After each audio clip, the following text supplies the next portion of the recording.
whenever in the world there is a greater population upsurge. I am not at this moment in my mind keeping the present world. I am thinking of the times when this Bhagavad Gita was propounded. The text that we are going to study. It was almost a similar situation as we are now meeting in the world around us, about us, at this moment. More materialism, power, respect for dollars or money only, power, position, status. Everything else is secondary. This kind of an attitude of pure materialism, in the light of which moral values and ethical principles, culture, civilization, all being sacrificed in order to get and scramble on to the top of this altar of wealth, power. This was the exact condition of social situation at a time in the Indian history when the old philosophical, spiritual, cultural values were all broken down. They were questioned, they were discussed, and the majority of the population took to the mere path of materialism and sensuality. We are almost living the same reputation of the historical era of the times. And the philosophical thoughts and conclusions arrived at through contemplation by the sacred scientists of life, subjective scientists, the philosophers. Those truths are eternal. They are never to be denied, can't be contradicted. They are eternal truths. Like gravitational force or the scientific laws of the universe, they are all permanent. These discovered thoughts or truths and ideals were propounded by these scientists, subjective scientists. But unless those thoughts and ideals are implemented in our everyday life, they cannot have any utility value. When philosophical values are brought down to the everyday life and people live upon those ideals, then in that society, in that community, those philosophical ideals become a culture. If philosophy or philosophical truths are not wedded to life, they become great thoughts, no doubt. But the life goes on in its own endless competitiveness, mutual slaughter, mutual immorality, and wrong, false values. Carefully. The situations in society and communities constantly keep on changing. Each one of us is a changing phenomenon. Never can we ever remain the same at all times. All of us put together is called a community. And since each one of us is changing in our physical habits and demands, in our emotional intentions, in our intellectual vision, each one of us is changing, and all of us put together as a society, and therefore each one is changing. The social structure, the communal demands, the nation's vision, these must constantly keep on changing. When thus the situations have changed, the philosophical truths remaining the same, its application in the new circumstances have also to be changed. Ordinary man will not know it. The way of life that we have been living, the grandfather, the father, the son living, we continuously live. We are always in the flood of situations or things that are happening around us. Every one of us have not got that creative thought force to plan our life or to even to study the situation. We are just in it.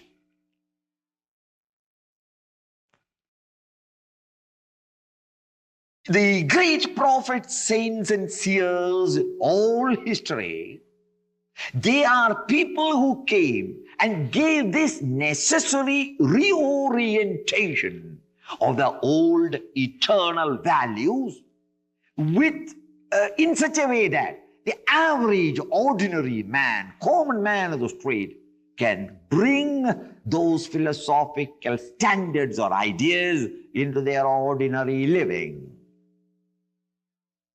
In fact, no new master has ever come and said anything really new. But it smells new. It is packed afresh and repacked when it is presented. It looks as if it is brand new. The main thoughts are one and the same. A time was in India where the old values were no more useful or no more applicable in the social conditions of the time. And therefore, in the Bhagavad Gita, the very same truths of the Upanishads or the great truths of the Vedas, the eternal principles of life, which the great scientists of life, the rishis, have experienced in themselves, not only contemplated and brought out as a plan, as a scheme, but really experienced in themselves. And they declared it in the raw, in naked expressions in the Upanishads, in the Vedic literature. Those very ideas were now presented to the modern generation in a new vocabulary, with a new accent, a new verb in the Bhagavad Gita. Therefore, it is not a philosophy, merely a philosophy that we are studying, but a philosophy that can be brought by each one of us into a system of values of life, which we can live in the world.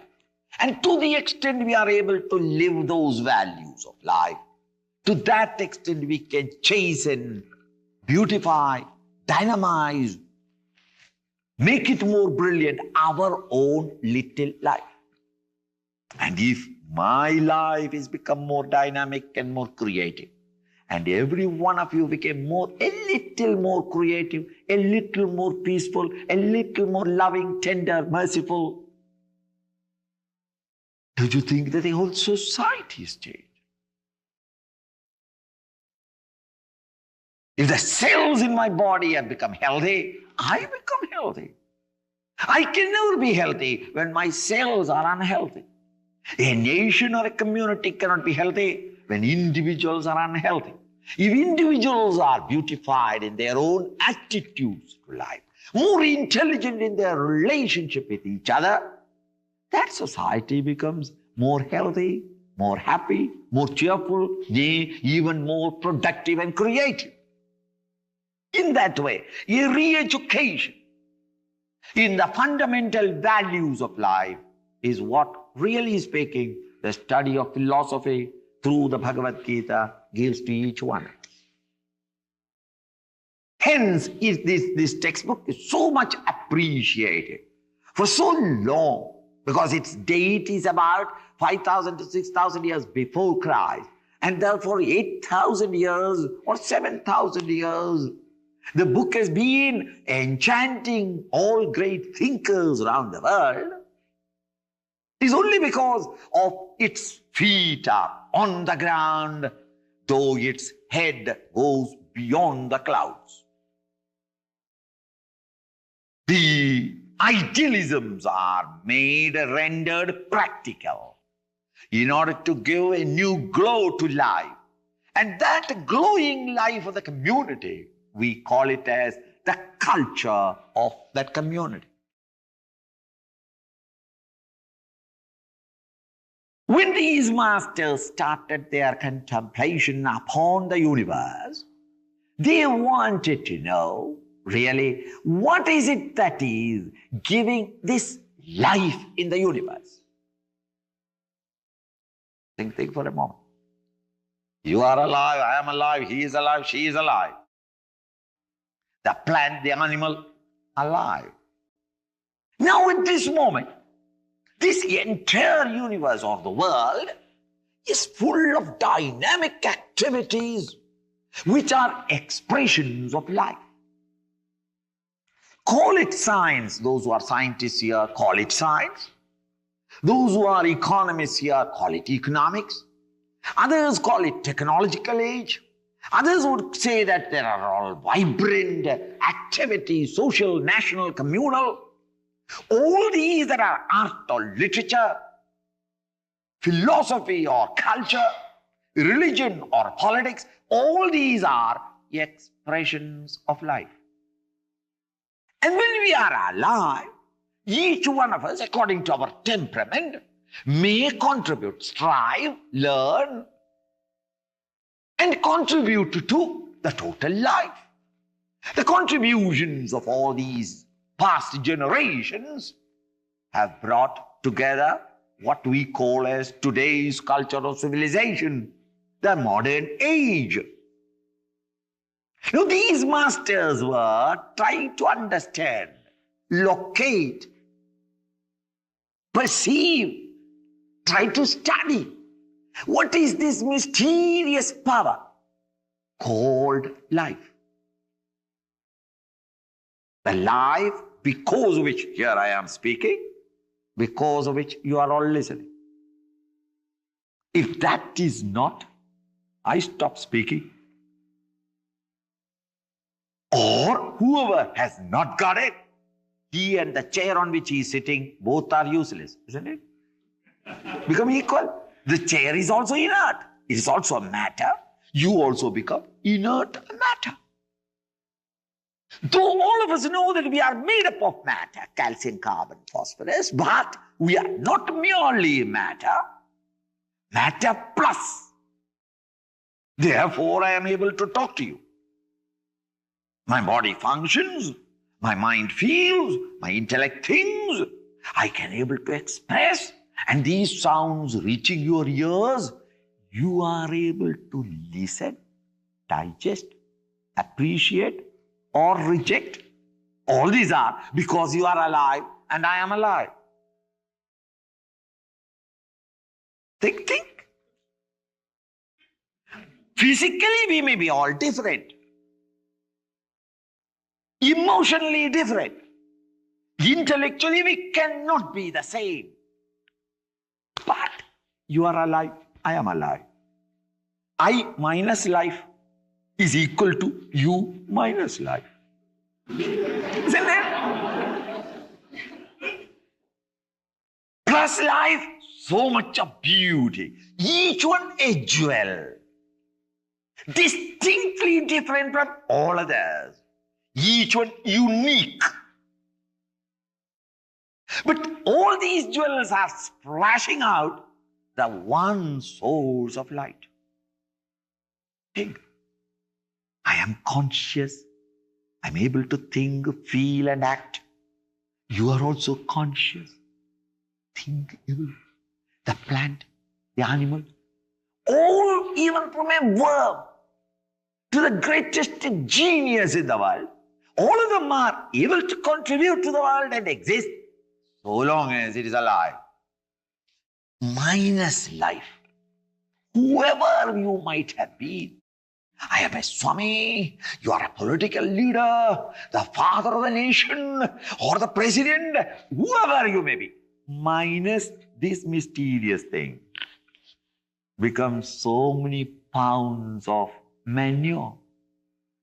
Think of it. Between there is no other state. Either you are a great, mighty intellectual, a scientist, an artist, or a writer, or a poet, whatever that is you are, minus this flame of life, You are food for worms or manure for plants. So I plus something is me minus that something. You understand? It's terrible. And that life seems to be the one and the same in all of us. This total life, what it is we don't know. This mysterious, mighty power called life, which functions equally in a unicellular organism or the mightiest of the mighty, the most intelligent genius, the life is one. Whether that living one is a Christian or Islamic, Buddhist or Jain, black or white, yellow or brown, long or tall, short or fat, immaterial man or woman. This life, when functions, there is a living organism contributing, maybe trouble, maybe sorrow, maybe beauty, maybe, but each one contributes. Once that is gone, all my wealth or power or popularity, nothing can be of any value to me. I am zero. Plus that, I am really somebody.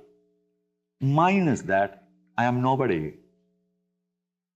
Don't you think that this mighty power is much more important to us than anything else in the world? Because you may have everything, but if you have not got that, full stop. You get the idea how important it is. This fundamental essence was the theme of investigation of the mighty seers, saints and sages of yore. They wanted to know, what is this? How does it function? Why is it and or what is its nature? Now, this is not a blind or an idle curiosity. They wanted to know its nature, its behavior, its functioning, so that each one of us can invoke it more and more. Minus life, I am zero. Plus life, I am somebody. So this somebody can become a big body by stepping up, if possible, this great grand truth in us. With this idea, they started the investigation. As a result of this investigation, all the great religions of the world came to the same conclusion, that at the heart of things or living creatures, there is this spark of existence or life. Electricity, just as the same electricity runs through all electrical equipment, the same life pulsates in all of us. It glows and expresses. This one life which is ever present everywhere in all living creatures, this mighty one, they called it as the reality, the truth. That which is called as reality, the truth by philosophers, when that same truth or reality is expounded by the theology, it became God. Thereafter, God is all-pervading. He is everywhere present. In the heart of everybody there is God. Respect God. By loving thy neighbor as thyself, you are respecting God. In the sense that the same life is pulsating everywhere. The nature of this reality, what exactly its relationship with the world of plurality or the world as we now see in the world around us, the many of the universe, what is his relationship with the world around? What is its essential nature? How is he related to me and to you? What should be my attitude towards him? These are the very, very subtle points or the highest philosophical thoughts. It is these that has been discussed in the 9th chapter. You may ask, why do they discuss all this? Only that, so that the student may turn his mental attention in that direction. By thus turning the mind's attention into that direction, the mind gains an immediate experience of that higher state. It is for this purpose that the 9th chapter expounds to an average, ordinary, intelligent skeptic, Arjuna, a warrior, who in the war front refuses to act because he became nervous, he became confused, dejected, despondent, because he found that the enemy line are all full of his own kith and kin. In his attachment with them, he started feeling whether, is it right that I must fight? Is it right that I must win this war? Or will it be more moral if I, in this confrontation with my own people, allow them to win over us? What is my duty? He became confused. This kind of a confusion and a desperation comes to every intelligent man who is anxious to live rightly. If you are intelligent but you don't have any idea of the right and the wrong, but live only in permissiveness like any other four-legged friend of ours, to them there is no trouble at all. But when you are intelligent and you are anxious to live up to the cultural status of a true human being who would like to live like a biped and not quadruped, then confusions come. To the animal there is no confusion because he has no intellect to think. He lives on impulses and instincts.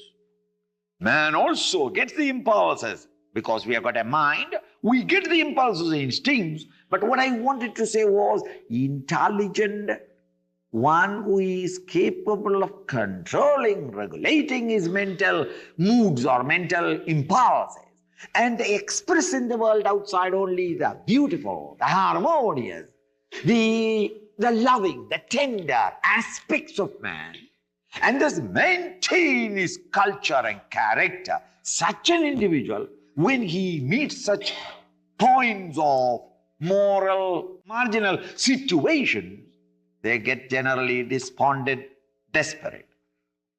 As an army officer, trained in the army art of warfare, as a king of that times, he has been selected and elected by his supporters as to become the commander-in-chief of the army. He is supporting the noblest values and moral side of the quarrel, but the other side, championing the materialistic values, is also, unfortunately, his own first cousins. Therefore, his confusion. In this despondent mood, Arjuna refuses to work or act in the world. He wanted to be a dropout. He asked Krishna to take the chariot away from the war front to the Himalayan valleys so that I can contemplate, meditate upon God. By running away from the world, you cannot run into spirituality. Runaways are cowards. Cowards have no place in this path. It is the real, courageous heroes alone can walk the path, because it is a path of evolution.